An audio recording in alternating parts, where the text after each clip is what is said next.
আসসালামু আলাইকুম ওরহমতুল্লাহি ওবরাকাতু। বিসমিল্লাহির রহমানির রহিম।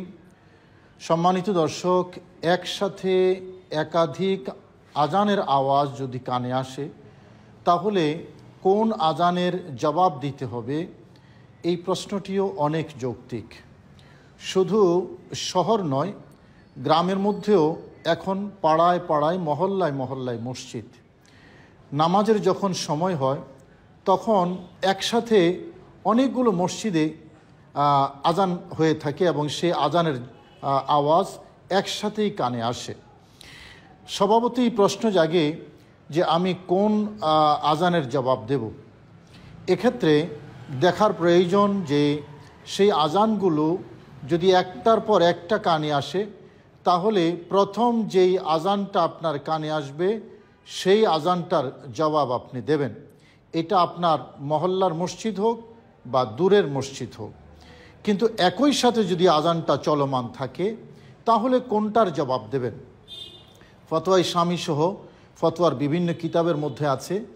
সেক্ষেত্রে আপনার মসজিদ যেটা, অর্থাৎ যেই মসজিদে আপনি নামাজ আদায় করার নিয়ত আছে যে আমি এই মসজিদে নামাজ আদায় করব, তার মানে মহল্লার মসজিদ, সেই মহল্লার মসজিদের যে আজানটা সেটাকে অনুসরণ করেই আপনি আজানের জবাব দেবেন।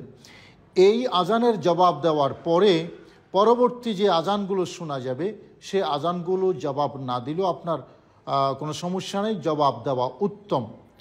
অনেক সময় দেখা যায় যে আমরা রানিং অবস্থায় থাকি, মসজিদের আজান শোনা যাচ্ছে, বাস আমি কয়েকটা বাক্য আজানের শুনলাম, এরপরে এখান থেকে দ্রুত গতিতে গাড়িতে অন্য জায়গায় চলে গেলাম, এই আজানটা শোনা গেল না, পরবর্তী আরেকটা মসজিদের আজান শোনা গেল।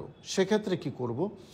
যেহেতু রসুল করিম সাল্লাল্লাহু আলাইহি ওয়াসাল্লাম বলেছেন ইজা সামিআ নেদা, যখন আজানের আওয়াজ আসবে আপনি যতটুকু আওয়াজ পেয়েছেন ততটুকুর জবাব দেবেন।